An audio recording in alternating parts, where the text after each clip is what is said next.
What's good, YouTube? And today we about to react to another YouTube video. It's the third video of the day, so if you haven't subscribed, you better subscribe. You know what I'm doing. Why are we consuming so much slop? It doesn't make sense. I know we all consume slop, but let's get right into it. What I do, I'm the living truth, the living proof. You could be whatever. Never wanted fame, I wanted racks. Always wanted check.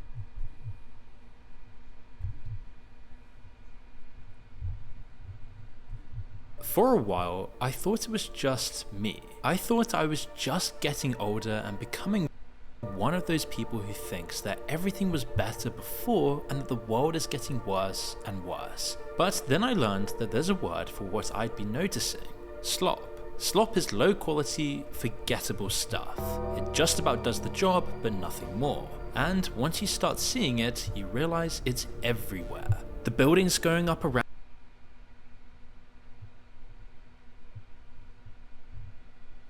you, all glass and grey, designed for the short term with the most maximum profit-seeking motives possible. The endless stream of content Bro, I swear I hate my laptop.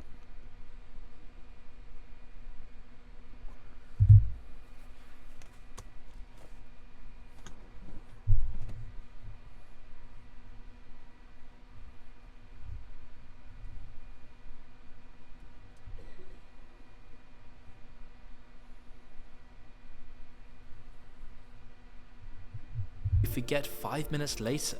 The food that's technically fine but tastes like nothing. Just a bowl of grub during your lunch break. The slow degradation of all the products and services you used to love. Everything has been optimized for profit and convenience. And yet, it just has no soul, beauty or substance. It makes the entire world around you feel meaningless because we're living in a world of slop.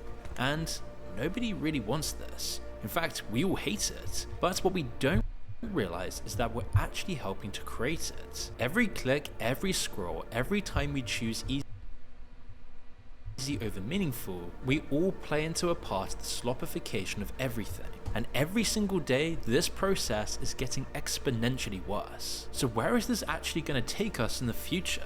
Because it's pretty clear if you look over the whole year of 2025, slop has become one of the defining words of this era. When most people hear it, they just think of one thing: all the AI generated garbage of people like Charlie Kirk or a baby laughing flooding the internet, or even just the basic boring videos with generic writing, fake images and videos, spam churned out by bots. But slop is actually way more pervasive than that. It's not just AI content, it's absolutely everywhere. And we're becoming so desensitized to this already that we're not even noticing this anymore, as we've become conditioned to just accept everything around us turning to slop. And once you start seeing this, you won't be able to stop in your own life. Just take a mundane feature of everyday life that you might not expect to have been slopified. Imagine just a lamppost. In cities like London, Paris and Vienna, lampposts built hundreds of years ago were expected to be beautiful, ornate and detailed. They 100%. didn't have to be, but people valued quality and beauty as well as function, so they were.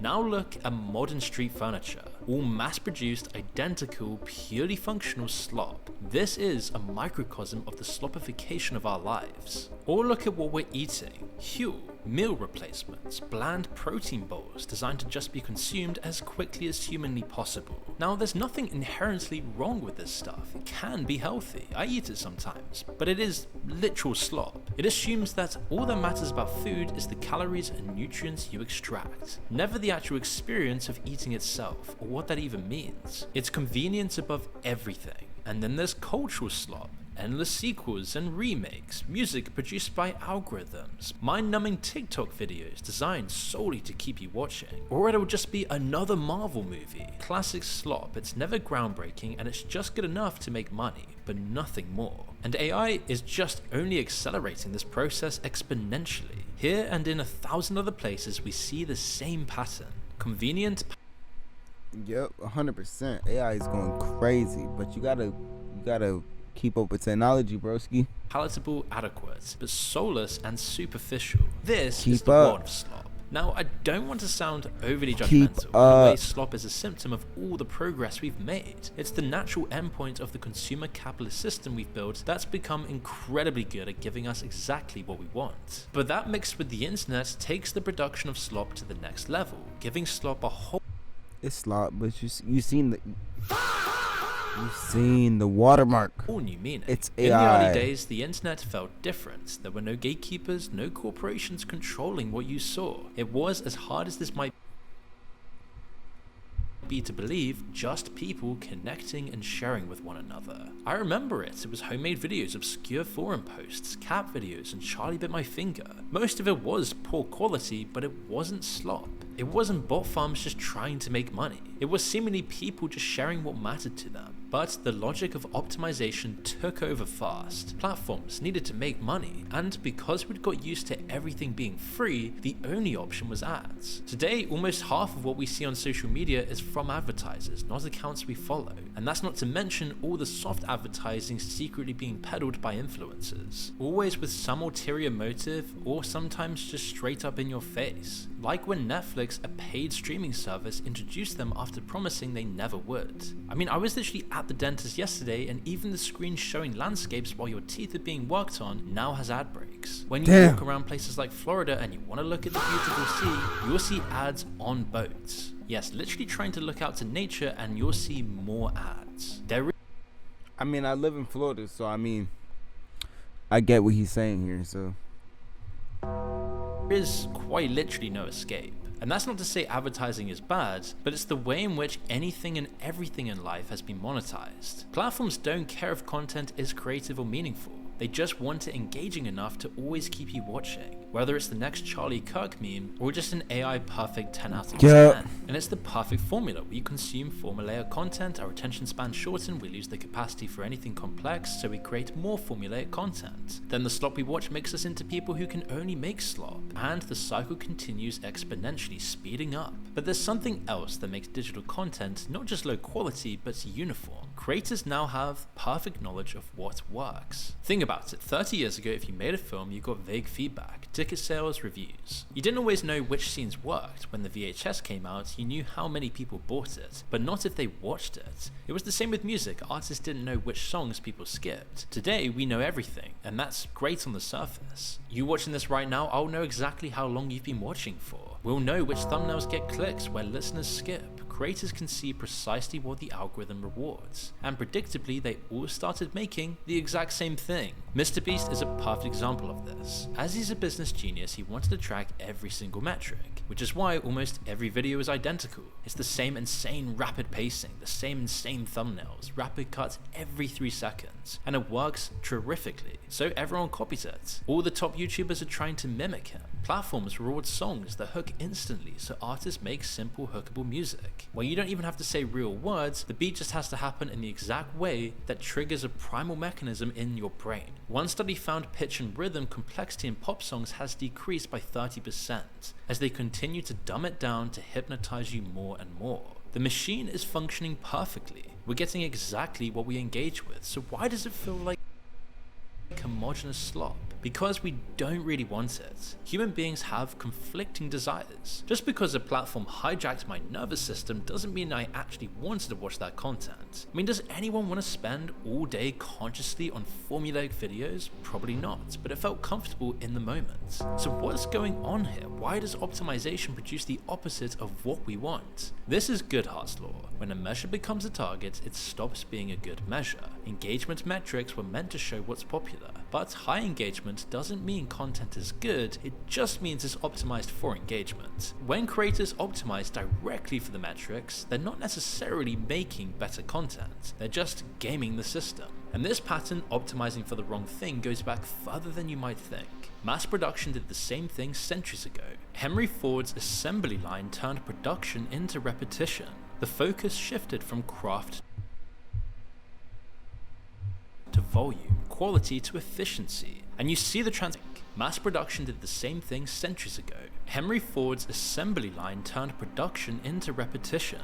The focus shifted from craft to volume, quality to efficiency. And you see the transformation everywhere. Hand-carved Victorian furniture became flat-packed IKEA. Intricate watches became stamped products, all identical. Goods became disposable, just good enough to work but not last, always with planned obsolescence in mind. Sometimes this was deliberate. The light bulb industry formed a cartel to limit bulb lifespan. The same thing with the iPhones today. But mostly it's just the logic of mass production. Cheaper materials, faster assembly, nothing lasting. And here's where the cycle begins. Cheap disposable goods trained us to expect less. We stopped valuing craftsmanship. The more slop we consumed, the more our standards degraded. Slop in, slop out. And so by the 70s and 80s, the machine learned it didn't need better products, it needed better marketing. Nike now just wasn't selling trainers, it was selling identity. Apple wasn't selling computers, it was selling who you could become. Quality became secondary as long as it made you feel the right way.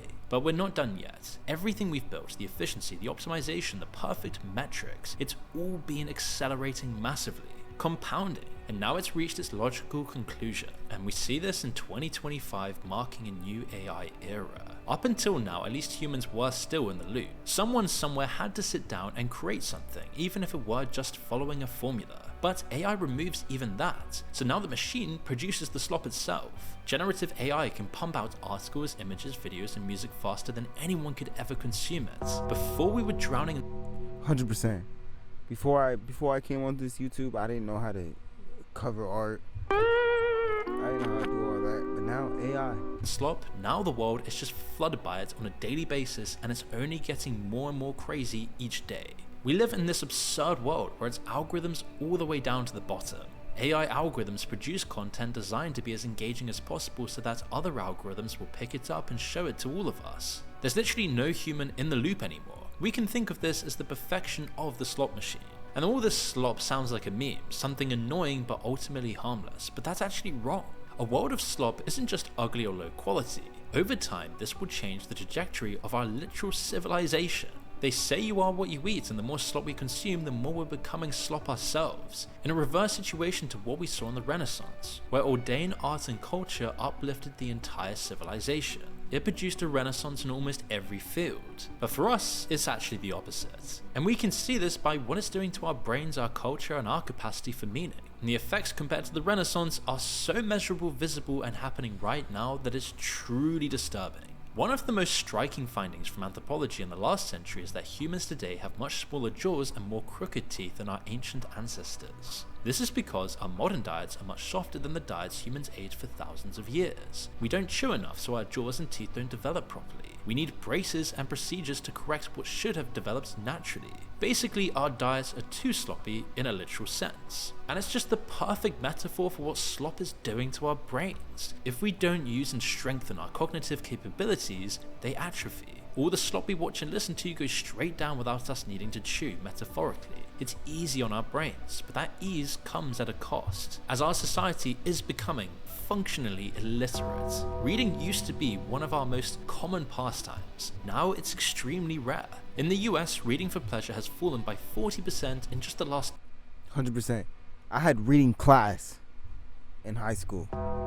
Now it's 40% and lower. 20 years. Yes, that's literally since 2005.